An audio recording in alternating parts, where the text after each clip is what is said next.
You guys can see my screen. Should be fine. My name is I might edit that out. But today we're going to be talking about the Gospels as eyewitness testimony. And so it bears a question. Can you see this next slide? Why defend the Gospels? Yes. Yep. So then the question bears for us Christian apologists or those who are seeking to defend the faith in any context. Why should we defend the Gospels? Well, for starters, the Gospels are the record of Jesus' life and teaching in the first 4 books of the New Testament. You got Matthew, Mark, Luke, and John.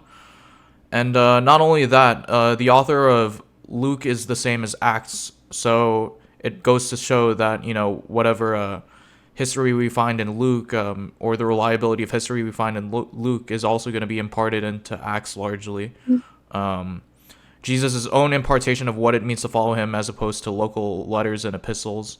So these are Jesus' very own words in the Gospels.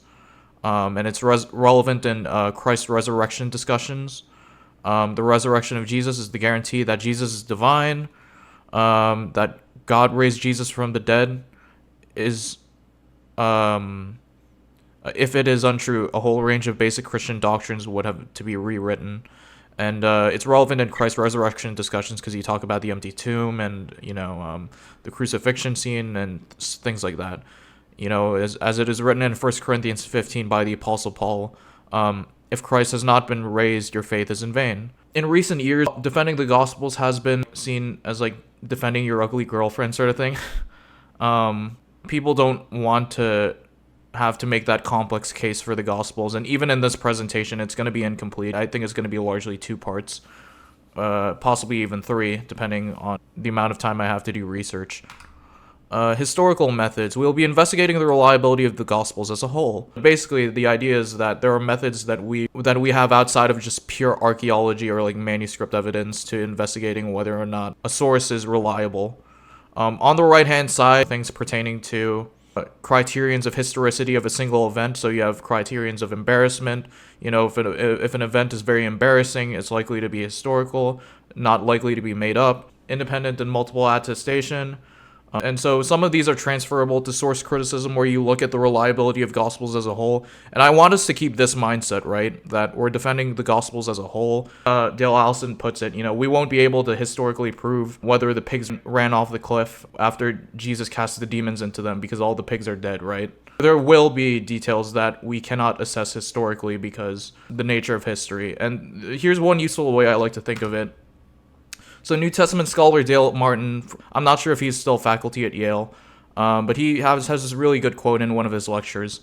We often use the word history to refer simply to stuff in the past. For scholars, though, a historical account is a narrative constructed by a historian to represent a story about what happened in the past, but it cannot replicate the past. He uses this analogy of like how words are different from the actual picture, right? A picture is worth 1,000 words. Yeah, so a broad overview of past scholarship, a very brief timeline for quest for the historical Jesus. So I introduced this slide just to get us accustomed to, historical investigation. Just because one scholar says something doesn't mean that all the scholars are in agreement that that's the way it is, right? So just to give a really brief timeline with the way, things have developed into this field. So first, you got the Protestant Reformation and the printing press. I think it was Johannes Gutenberg who finally developed the ability to make several paper copies of text without having to write it by hand.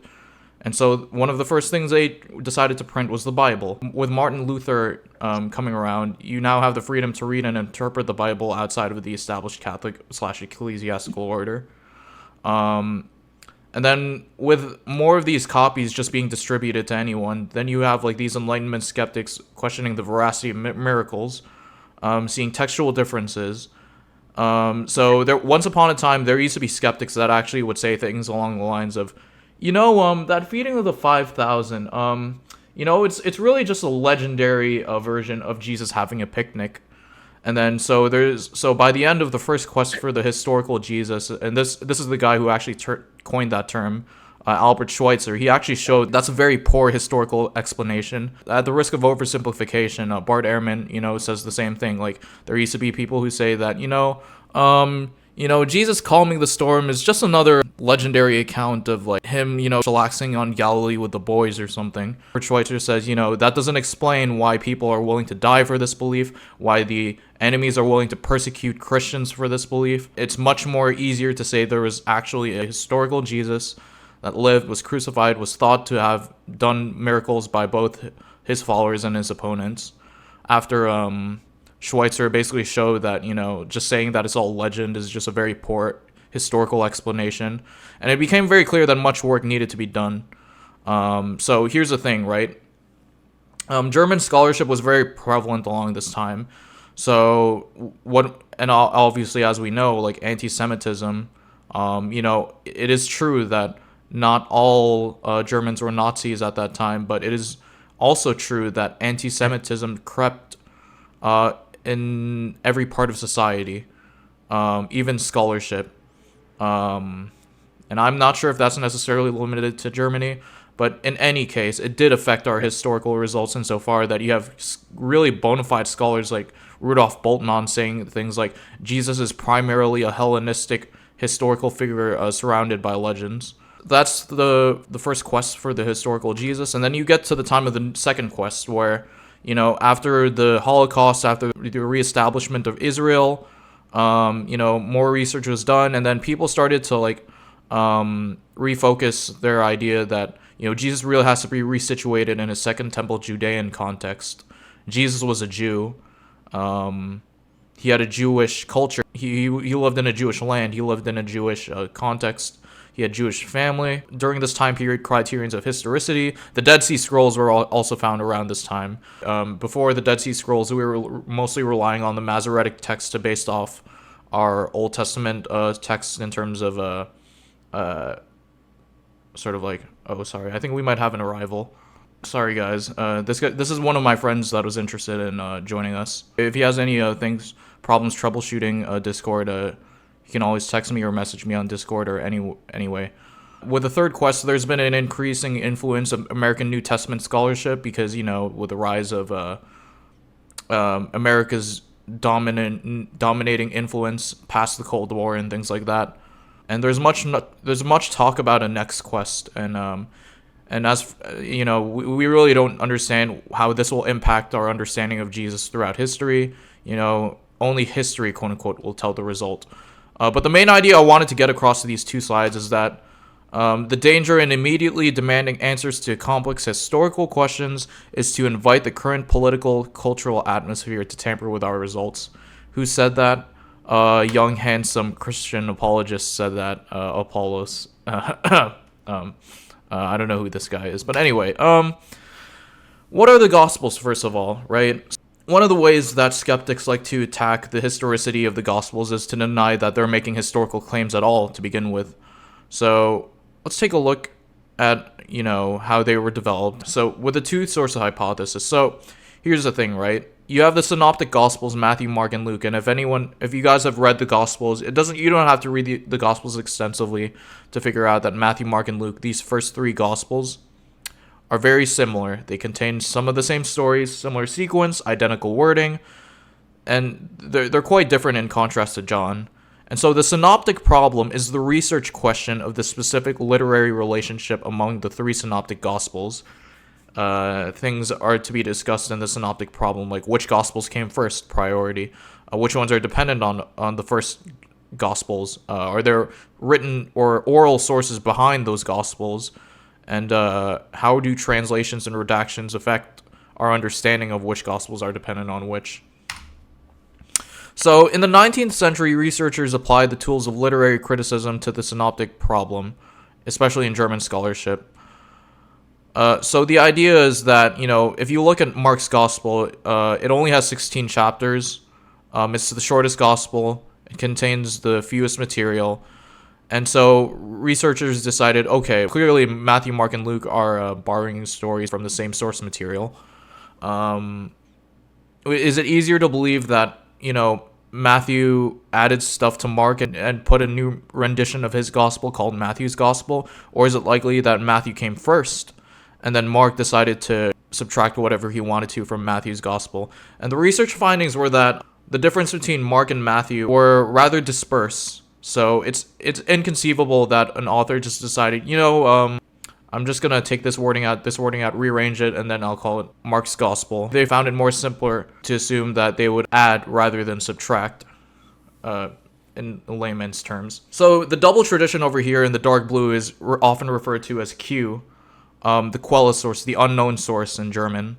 And what they found was that the similarities between Matthew and Luke that are not found in Mark contain a lot of sayings, like parables, teachings of Jesus. It's almost as though someone was taking notes, whereas the commonalities between Mark's gospel and the other two gospels are that of the Mark and Passion narrative. So basically, Mark is more so like the Passion narrative, whereas the sayings of Jesus is the Q source. The Q is the double tradition, the sharing between Luke and Matthew that's not present in Mark. You got the personal like narration of events versus like the note taking of like teachings of Jesus. So in short, the two source hypothesis, TLDR, you got the Mark, Q source, M source, things unique to Matthew, L source, things unique to Luke, and then John. So in other words, the four gospels are 5 eyewitness traditions. But here's the thing, guys. For the purposes of simplification, scholars only, divide these sources up into 5, but realistically there could have been several eyewitnesses behind the pre-Mark and Passion narrative. So yeah, the two source hypothesis claims that there are 5 independent strands of eyewitness traditions. Realistically, there could have been several eyewitnesses behind one single tradition, but for the purposes of historical investigation, they just say that Q source is one whole bona fide source, because they have no reason to divide it up even further, other than recognizing that there could have been others behind a single source, independent sources corroborating the same story. Which is consistent with, Papias and, Justin Martyr's understanding of who wrote the Gospels, the apostles and their followers and things like and people who remain in the early church. So the literary genre, the most significant contributions have come from Charles Talbot, yada, yada, yada. A couple scholars started realizing comparisons between Greco-Roman biographies and these Gospels. Books that were actually intended to be taken as historical. They were reading things like Plutarch. They realized that, hey, if someone wanted to convey that these were tales from the distant long ago past, then this is not how they would write. They wouldn't write in the first person like, oh yeah, while I was the traveling companion of Paul, this is what we did. Writers just wouldn't write like that. They wouldn't say things like, I talked to all the eyewitnesses and I've decided to come up with my own account. This is not how someone who's trying to write fan fiction or whatever writes. The overarching majority opinion is that the Gospels are Greco-Roman biographies. That is to say that their intended purpose is to convey an actual set of historical claims. So, okay, let's go on to the actual eyewitness testimony. How much can we trust eyewitness testimony? So here's one thing that has to be, said up front. There's a wide range of accuracy when it comes to eyewitness testimony accuracy. You have people who are literally saying, oh yeah, I met with Beethoven, mastermind behind the orchestra and, Moonlight Sonata and stuff like that, Egmont Overture, but it's so obvious that this guy was making up the story because his motive is obvious that he just wanted to say he kept changing his story and he said that he met with a big master. It's just someone who's just lying that person met Beethoven or whatever. But you also have examples of very accurate stories that you would never think some guy would remember, So you have examples of people remembering stuff 70 years ago and very specific and accurate details.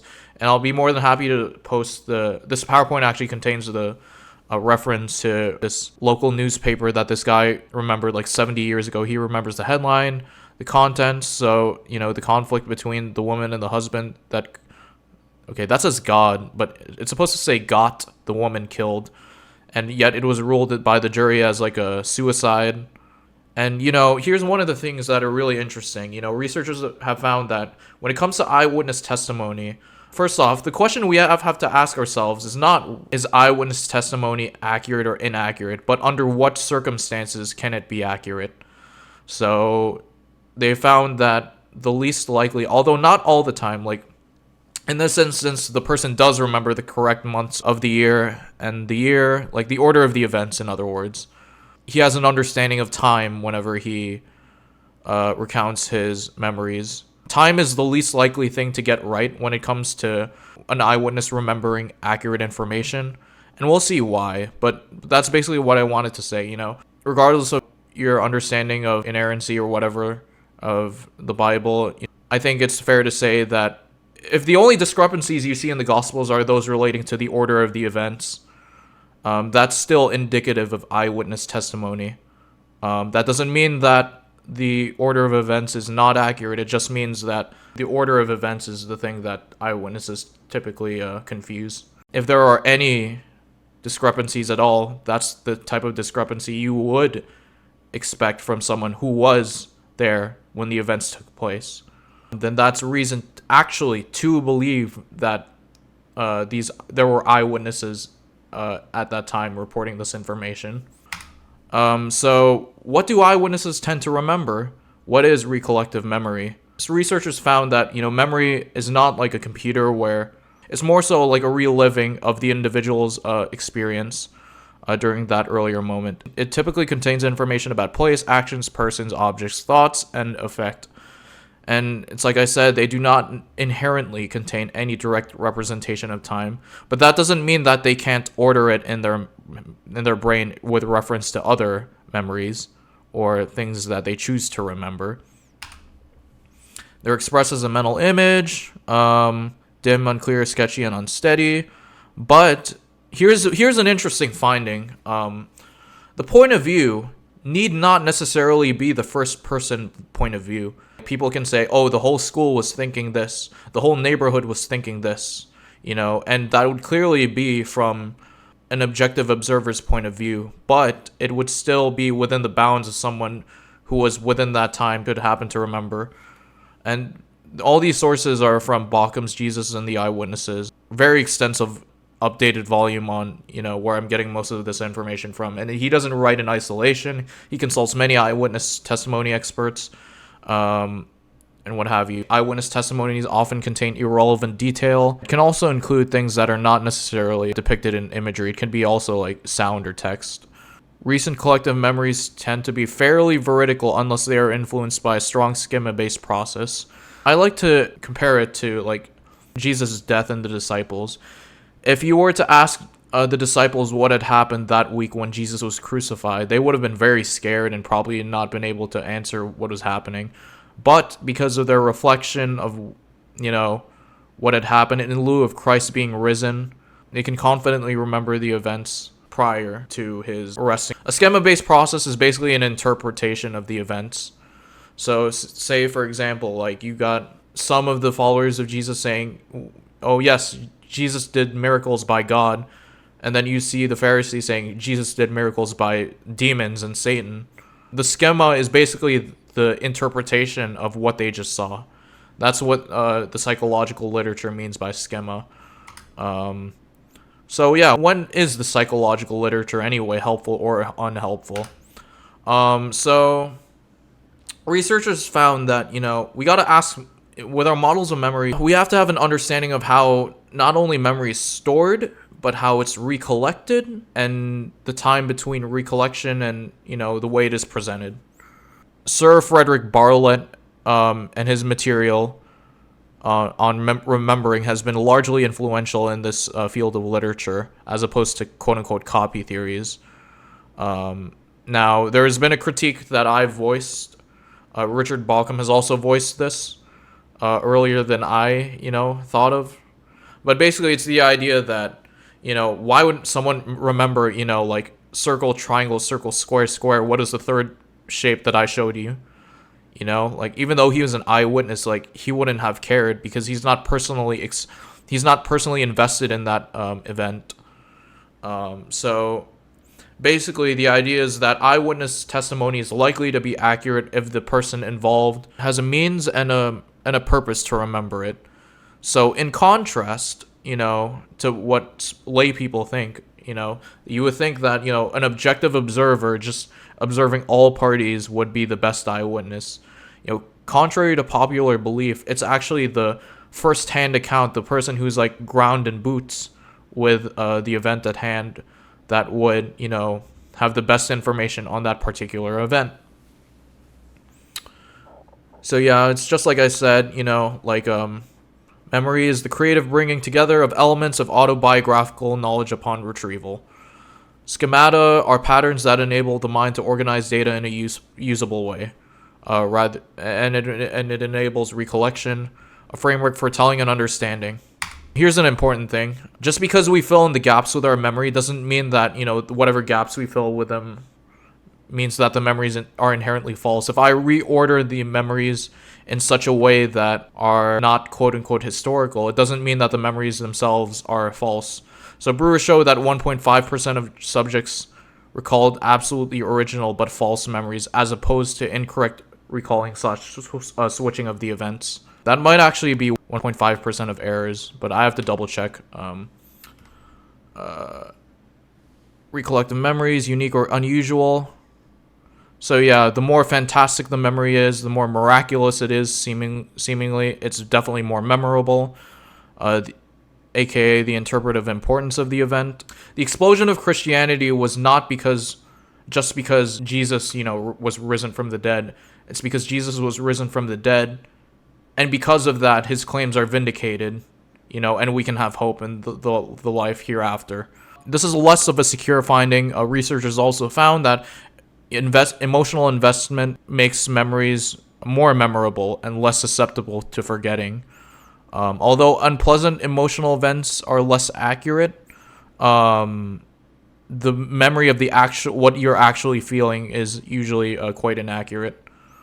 So in other words, some people could say, "Oh, I was really feeling really sad during this memory." It's like, okay, were you actually feeling sad? You guys get the idea.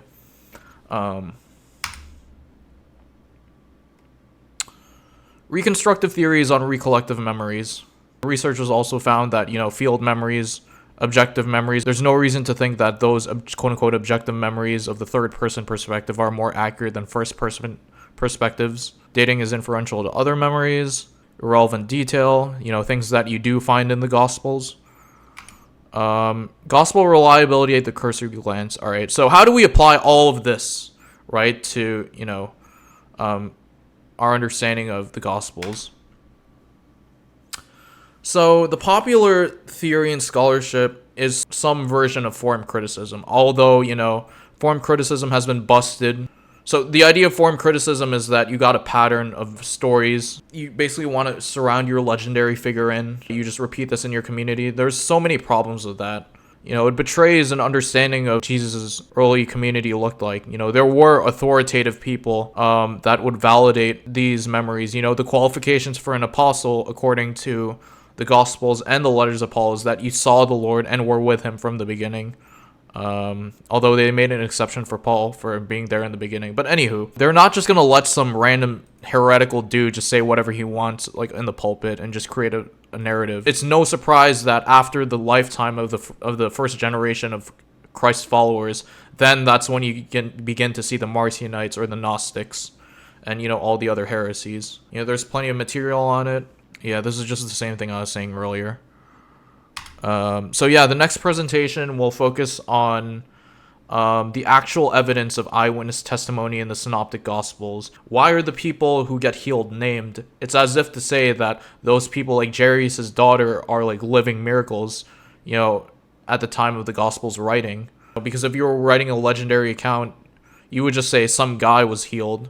Now, that's not to say that there weren't anonymous people in the Gospels that were healed or recorded to have been healed, but rather that, since a lot of them are named, it goes to show you that, it's almost as though they're naming eyewitness testifiers to the risen Lord. So we'll also look at alternate theories and explanations for the gospel accounts, and time permitting, we might even look at John.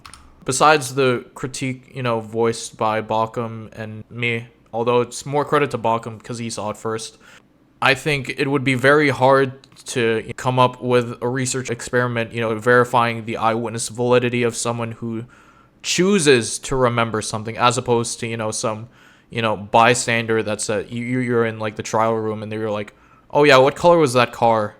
You know? And he's like, oh, I don't remember. You know, it's like no wonder the eyewitness testimony is can be incorrect, because they just straight up don't care. They're not writing a gospel about what color the car was during that day. So, more studies on lifespan, missionary activity of early Christians, how widespread was the movement, and, and the understanding of authority in the early church. The current understanding does allow for, it doesn't just allow, it is in favor, highly in favor, that there were actual apostles, fact-checking whoever gets to write the Gospels and stuff like that in the early church. Why some critical scholars haven't noticed, the discrepancy. Like, if we have authoritative apostles, why would you think that, you have some anonymous gospel writer writing whatever he wants? So I hope to take, the conversation in that direction during, future engagements. And yeah, so this is the summary. If there's anything you want to take away or screenshot, this is the slide. The Gospels make historical claims. The practice of history is a complex academic discipline. The reception of critical scholarship is nothing to fear, because it has been influenced by past sociopolitical atmosphere, and I even say present sociopolitical atmosphere. Eyewitness traditions can be ascertained from the synoptic problem. Eyewitness reliability depends on circumstances. It's not the question of how reliable is eyewitness testimony, but under which circumstances enable accurate eyewitness testimony. And so the psychological literature is in favor of that. And with that, yeah, you guys are already in the Discord. That's the Ratio Christi YouTube channel. I'll probably upload this too, and I'll stop this recording. Thank you guys very much for hanging on.